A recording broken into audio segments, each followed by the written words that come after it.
Saludos, jóvenes. Tengan todos pues, un buen día. El día de hoy continuamos con nuestra clase de filosofía. Filosofía contemporánea, primera parte. Jóvenes, entonces vamos a ver a los filósofos pues, que continúan, ¿no? En esta diapositiva nos toca ver pues, a el filósofo Nietzsche y el filósofo Martin Heidegger. Jóvenes, ubiquemos en el tiempo a los filósofos, ¿no?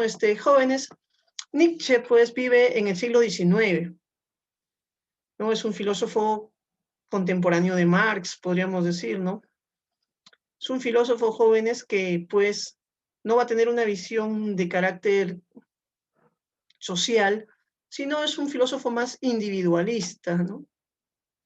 Otro aspecto importante de la filosofía nietzscheana es el carácter pues antirreligioso, antimetafísico, ¿no? Y lo que sí va a defender Nietzsche es el carácter de la vida como lo más importante, jóvenes, ¿no? Ese es un concepto fundamental, ¿no? Si hablamos de qué es lo más importante para Nietzsche, yo creo que podríamos fácilmente decir que para Nietzsche lo más importante es la vida, es el valor fundamental, a partir del cual se debe constituir todo lo demás, ¿no? Y es el valor, jóvenes, que nos permite pues comprender todo lo demás, porque su visión de la vida es una visión, jóvenes, como una pues voluntad, ¿no?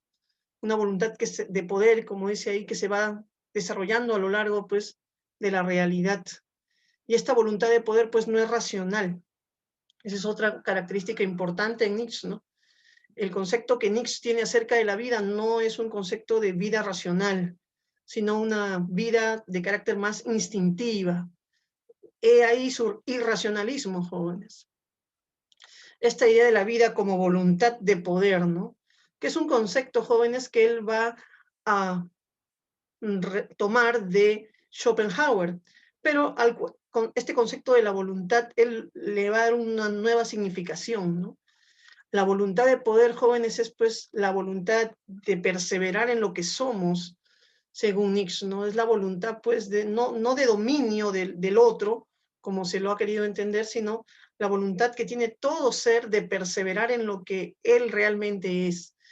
Y entonces Nietzsche va a tener ese concepto fundamental, jóvenes.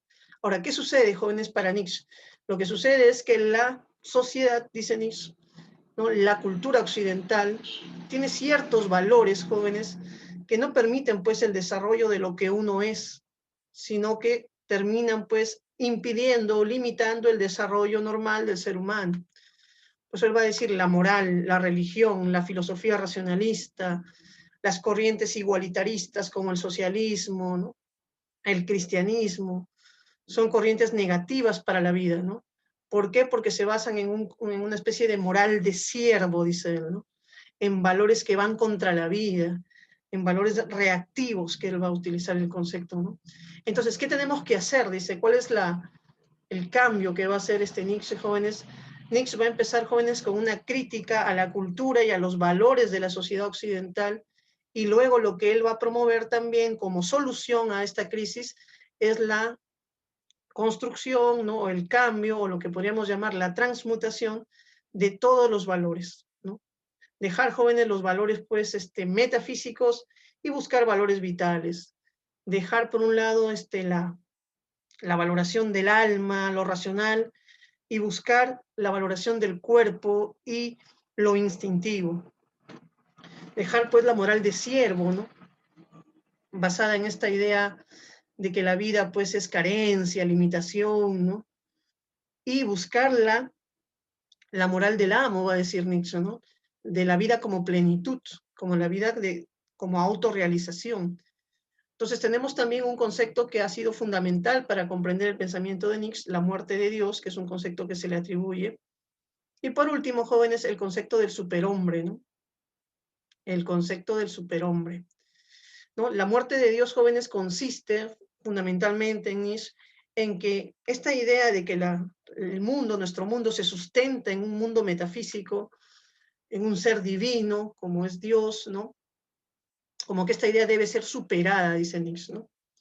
Y en ese sentido, jóvenes, tras la muerte de Dios, tras el fin del mundo metafísico, de los valores eternos, dice Nietzsche, el hombre pues debe darse cuenta de que está solo en el mundo, de que la vida quizás no tiene sentido, pero de que a él le compete la fundamental tarea de darle un sentido a la vida, jóvenes. Entonces, el hombre que decide pues cambiar sus valores y darle un nuevo sentido a la vida, basándose en valores vitales, basando pues en la transmutación de sus valores, es el hombre que se va a convertir en el superhombre, que es la propuesta pues nietzscheana fundamental, ¿no? El superhombre joven es pues una propuesta de carácter individualista, como ya te decía desde un inicio, ¿no? Sigamos, jóvenes, ¿no? Tenemos ahora el existencialismo de Martin Heidegger, ¿no? Martin Heidegger, joven, va a tener en común con Nietzsche, que también es un filósofo alemán. A Nietzsche se lo va a relacionar con el nazismo, jóvenes, por algunos de sus conceptos, el concepto superhombre, el concepto voluntad de poder, van a ser, pues, tergiversados en el nazismo y van a ser utilizados, pues, como un pensamiento de nietzscheano. Luego, Martin Heidegger va a tener en común con Nietzsche esto, ¿no? Que a Martin Heidegger se le va a relacionar también con el nazismo, porque él pues va a ser rector durante el periodo de Hitler, ¿no? De los nazis, ¿no? Del dominio de Alemania. Y joven, al parecer va a colaborar pues con los nazis, ¿no? Entonces, esto va a ser pues una mancha negra en la vida de Heidegger, fundamentalmente, pero Heidegger se le recuerda a jóvenes principalmente por sus ideas de carácter metafísico y sus ideas de carácter filosófico, ¿no? Entonces, Heidegger va a considerar que si bien es cierto, con Nietzsche se produce esa idea del fin de la metafísica, la idea de que la metafísica ya ha perdido su valor y que debería pues ser rechazada, con Heidegger más bien viene un renacer de la metafísica, pero a través del estudio del llamado concepto del ser, ¿no? Que es el concepto que creó Parménides, joven, y que, pues, dice Heidegger, ha habido un olvido de este concepto, ¿no? A lo largo de toda la historia de la filosofía no se ha estudiado el ser. Y joven, el estudio del ser es el estudio fundamental, dice Heidegger, porque es el estudio, pues, acerca de la ontología, ¿no? Es el estudio acerca de la realidad y es el estudio que es el estudio filosófico por excelencia. ¿Por qué hay algo y no la nada? ¿Por qué hay ser y no la nada? Es la pregunta que todo filósofo debe hacerse. Jóvenes, y Heidegger dice, pues, que el ser humano, o el Dasein, así nos llama a los seres humanos, que el ser humano o el Dasein somos los únicos que podemos, pues, construir un, esta pregunta, ¿no? Solo en el ser humano, joven, puede constituirse la pregunta por el ser, ¿no? Esa es la propuesta de Heidegger. Solo los seres humanos nos podemos preguntar por el sentido de la existencia, por el sentido del ser, ¿no? Ese es el tema.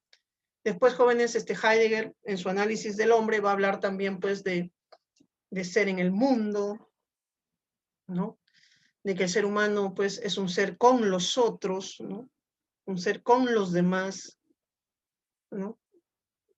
Que no existe, pues, el individuo humano, sino que el hombre siempre vive en relación a un mundo donde las cosas están ahí y donde cabe actuar, joven, donde las cosas son utensilios que sirven para realizar nuestro proyecto. También el hombre es un ser con los otros, con otras personas, con otros seres humanos, que también van haciendo, pues, nuestra vida posible. Y jóvenes también, la característica más importante de la filosofía de Heidegger está que piensa al hombre en relación con la muerte, ¿no? Y entonces el hombre es un ser para la muerte. El hombre es el ser que muere, no porque es el único que pierda la vida, jóvenes, sino porque es el único ser que es consciente de su muerte, que puede reflexionar la muerte, ¿no? Y entonces ahí, jóvenes, Heidegger también pues habla pues del hombre como ser para la muerte y ve en esta posibilidad de la muerte, ¿no?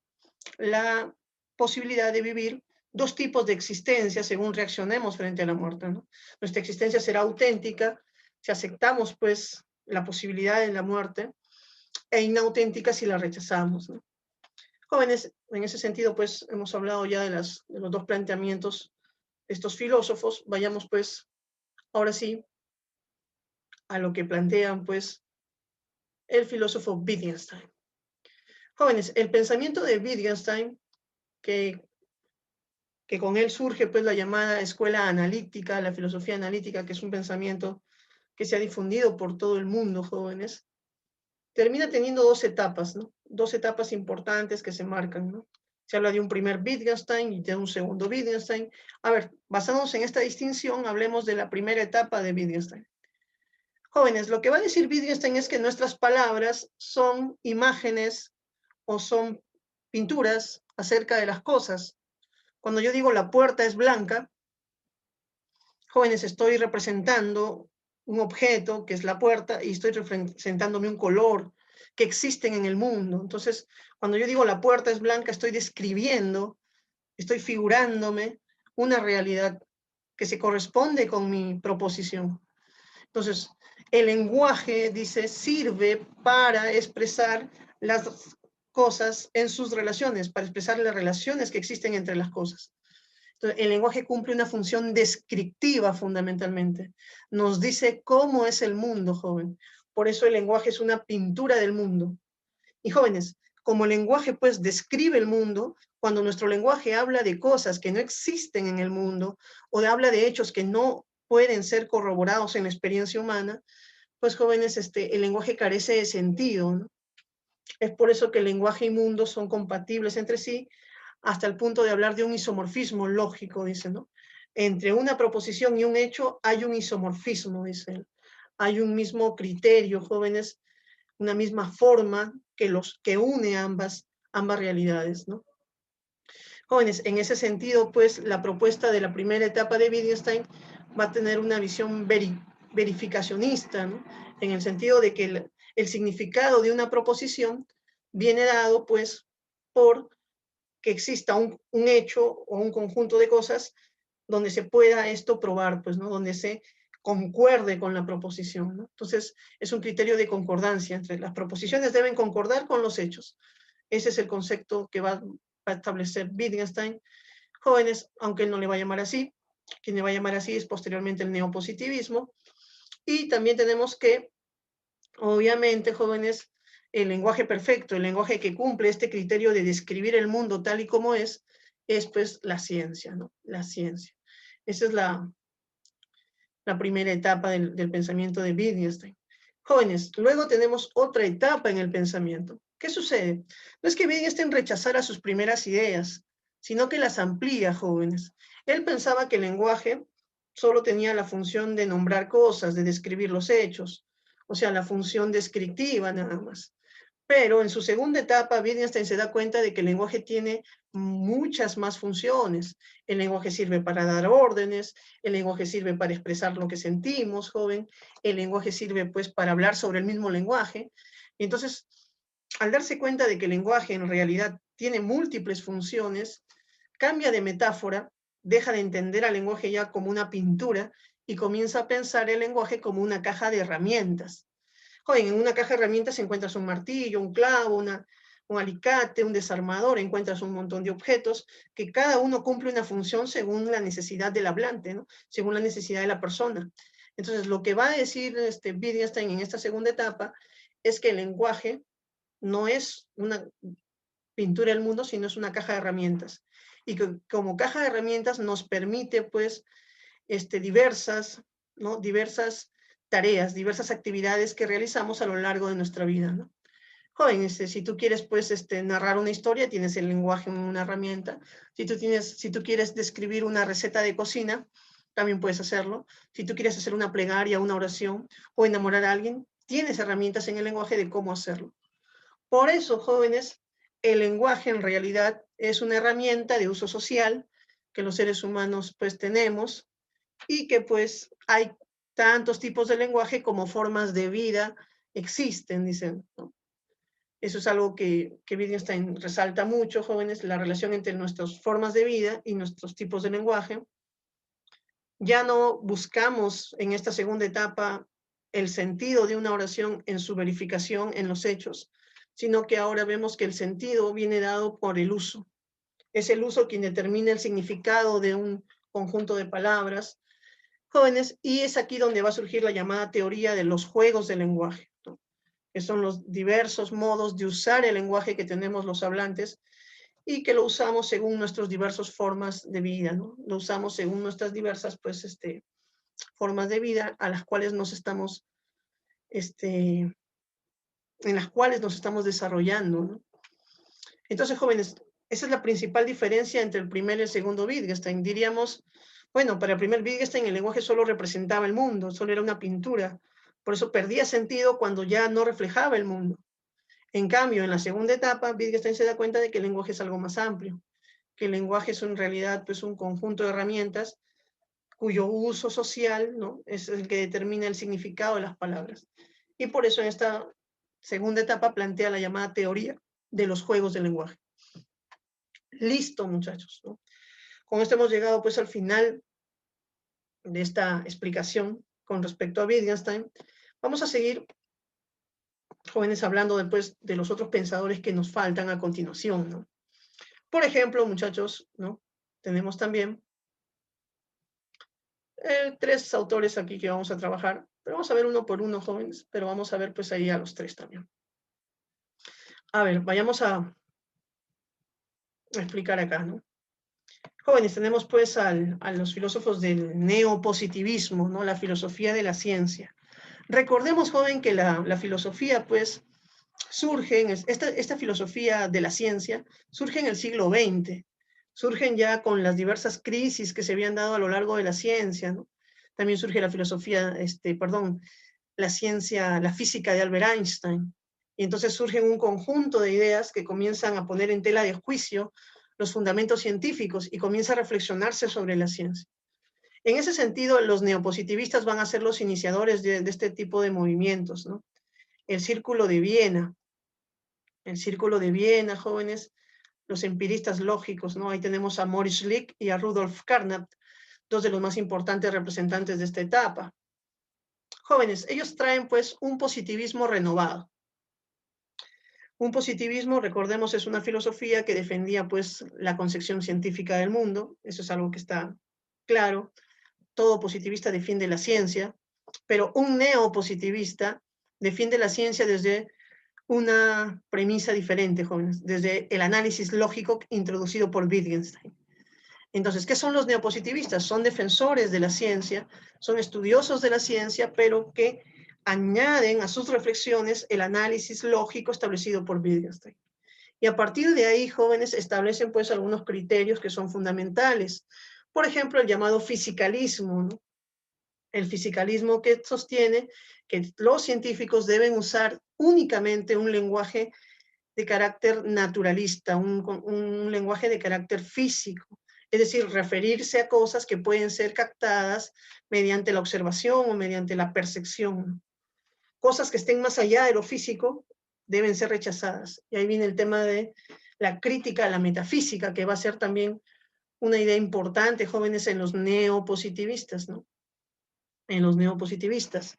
También tenemos, jóvenes, la propuesta ya de cómo validar o cómo saber si un enunciado de la ciencia pertenece pues al ámbito científico, ¿no?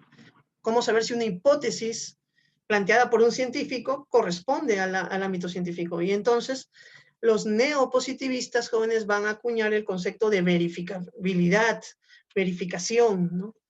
Este concepto nos va a decir, jóvenes, de que todo enunciado que pretenda ser científico debe poder, ¿no?, debe poder apelar a un acontecimiento, un hecho que pueda ser pues observable, experimentable y a partir del cual poder determinar su verdad o falsedad, ¿no? O sea, es científica toda idea que puede ser sometido a un experimento, ¿no?, a una prueba empírica.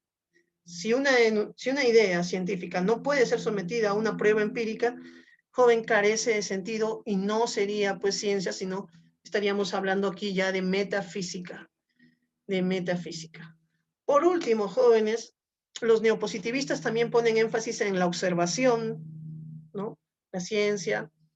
También tenemos, jóvenes, la generalización a partir de la observación, pues, ¿no?, a lo que hemos venido a llamar el método inductivo, ¿no?, que los neopositivistas aceptaron, pues, sin plantear cuestionamientos, mayores cuestionamientos. Listo, muchachos. Entonces, Hasta ahí tenemos pues esta primera parte. Recuerda, los neopositivistas. Vayamos por último, jóvenes, a la filosofía de Karl Popper. Vamos poco a poco. Karl Popper se va a constituir en uno de los críticos fundamentales, joven, del pensamiento neopositivista. O sea, Karl Popper, jóvenes, va a ser pues uno de los grandes críticos del movimiento anterior. Y lo que él les va a criticar son varias cosas, ¿no? Ahí tenemos la crítica al método inductivo, por ejemplo. Karl Popper va a decir que la inducción no tiene validez lógica y en ese sentido no puede validar premisas universales.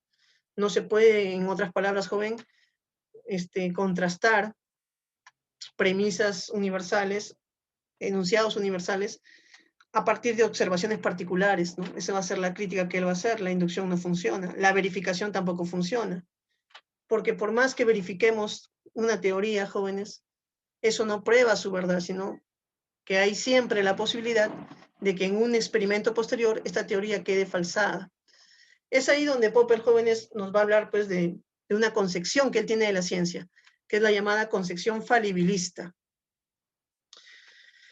Una concepción evolucionista de la ciencia que también es importante. Jóvenes, ¿qué nos dice Popper? Las teorías que han sobrevivido hasta ahora en ciencia, las teorías que han sobrevivido hasta ahora en la ciencia, son teorías, no son las teorías que podamos llamar verdades absolutas, dice Popper, sino son las teorías que han sobrevivido a nuestro análisis crítico, ¿no?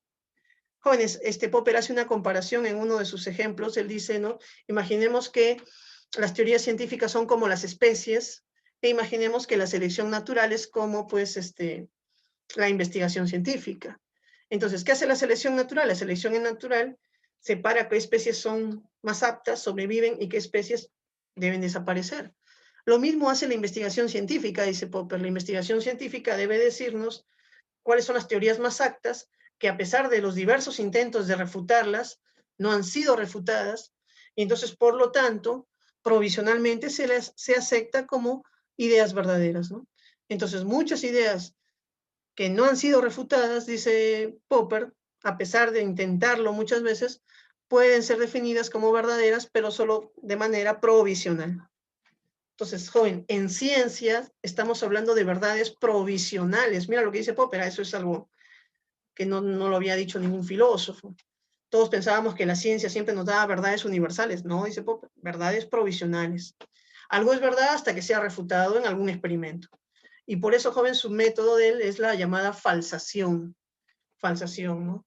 Él ponía el ejemplo del cisne blanco. Él decía, todos los cisnes son blancos. Es un enunciado que yo no puedo verificar nunca de manera concluyente viendo cisnes blancos. Porque si yo veo un cisne blanco hoy día, bueno, mi enunciado será verdadero hoy día. Si veo un cisne blanco mañana, igual, ¿no? Pero siempre hay la posibilidad de encontrar otro tipo de cisne, un cisne de color negro. Joven, entonces no es una verdad universal de lo que estamos hablando, sino son verdades provisionales. Y ahora sí, jóvenes, ¿qué tipo de verdad provisional es? La ciencia es una verdad que va evolucionando, que va desarrollándose, jóvenes, por lo que él llama el método del ensayo y error, que también ahí tenemos el nombre método hipotético deductivo. Jóvenes, que es el método a través del cual él busca refutar las hipótesis. Y por último, el tema del progreso científico, o el tema del progreso científico, donde, jóvenes, lo más importante es el tema de que a partir de ciertas conjeturas, a partir de ciertas hipótesis que vamos trasladando en la ciencia, jóvenes, luego tenemos que buscar su refutación, y las conjeturas que sobrevivan a esos diversos intentos de refutación son las que llamamos verdades, pues, científicas, ¿no? Entonces, muchachos, ahí tenemos ya el neopositivismo, ¿no? Tenemos también el pensamiento, el racionalismo crítico, y con este último autor terminamos, ¿no? El relativismo epistemológico. Jóvenes, en ese sentido, Thomas Kuhn va a hacer una crítica a Popper. La primera crítica que le va a hacer es que no toma en cuenta la ciencia para el análisis histórico, y hay que analizar la ciencia. Jóvenes, hablamos de relativismo epistemológico porque para Kuhn cada teoría científica implica una forma distinta de ver el mundo. O sea, las teorías científicas no solo discrepan en las ideas o las leyes que plantean, sino que discrepan distintas teorías acerca de un mismo hecho joven, acerca de cómo interpretan eso que están estudiando. Entonces, las teorías científicas son diversas interpretaciones de un mismo acontecimiento. Joven, y es ahí donde, al aparecer el concepto de interpretación, Kuhn también se dice, pues, adopta un enfoque hermenéutico de la ciencia, ¿no? Entonces, ¿qué nos dice Kuhn? A ver, te explico, bien sencillo. Él dice que a lo largo de la historia hay comunidades científicas, grupos de hombres que se dedican a hacer ciencia, y que estos grupos de hombres van terminando, jóvenes, van constituyendo un credo científico, ¿no? Una especie de conjunto de ideas y prácticas que se van haciendo comunes en los grupos científicos, en las comunidades científicas, y a partir de los cuales se comienza a percibir el mundo, jóvenes, y a partir de los cuales se comienza también a plantear ciertos problemas científicos y a partir de ahí resolverlos. Entonces, este credo, este conjunto de ideas que un científico va a adoptar como propio, joven, es una adopción de carácter provisional, pero está ahí. Entonces, ¿cómo le va a decir? Le va a permitir al científico, el hecho de adoptar un paradigma, le va a permitir hacer ciencia, ciencia normal. Le va a permitir investigar, desarrollar, avanzar. O sea, el paradigma es aquel conjunto de ideas que adoptado por una comunidad de científicos permite la investigación, permite el desarrollo de la ciencia, permite, joven, salir adelante. Pero ¿qué sucede, jóvenes? A lo largo de esa investigación, los paradigmas también tienen fallas, los paradigmas también tienen errores. Entonces, esos errores en los paradigmas, dice Kuhn, terminan minando la confianza del científico y hacen que, pues, la mayoría de personas, la mayoría de científicos comiencen a buscar otro paradigma, ¿no? Otra forma de ver el mundo, otra forma de entenderlo, ¿no? Y entonces, jóvenes, la pugna entre teorías científicas es una pugna entre paradigmas, entre formas distintas de ver el mundo. Por eso no hay un progreso que se va sumando, acumulativo, no, sino que lo que va a decir Thomas Kuhn es que la ciencia cambia mediante revoluciones de carácter científico, ¿no? Y una revolución científica es cuando se abandona un paradigma anterior y se sigue un nuevo paradigma. Joven, entonces, como se abandona toda una teoría anterior, el desarrollo no es acumulativo, no es que las teorías se vayan acumulando unas a otras, sino que en realidad el desarrollo científico es un desarrollo de distintos paradigmas a lo largo de toda la historia, joven, y cada uno de estos paradigmas es una forma distinta de ver la realidad. Implica una forma distinta de plantear problemas, implica una forma distinta también de significados que le damos a nuestra realidad, ¿no? En ese sentido, jóvenes, hemos llegado pues ya a lo que llamaríamos la parte final de la clase, ¿no? Entonces vamos a hacer una especie de repaso final de las ideas, ¿no? Hoy ya terminamos. Si me preguntas qué es lo más importante en Nietzsche, te diría, jóvenes, que la vida como un valor fundamental a partir del cual debemos constituir nuestra moral, nuestra antropología, nuestra forma de ver el mundo, ¿no? Entonces, como Nietzsche entiende por la vida algo terrenal, entiende por la vida los instintos vitales, entiende por vida la voluntad de poder, él va a cuestionar todo aquello que se oponga a la vida en ese sentido, ¿no? En ese sentido está Dios, la religión, la metafísica, el racionalismo, el cristianismo. Entonces, Nietzsche va a hacer una crítica tremenda. En Heidegger, ¿qué es lo más importante? El concepto del ser. Y cómo el concepto del ser está ligado al ser humano, al Dasein. Y cómo el ser y el Dasein, ambos son importantes para comprenderse mutuamente, joven. El hombre comprende el ser y a través del ser se comprende a sí mismo.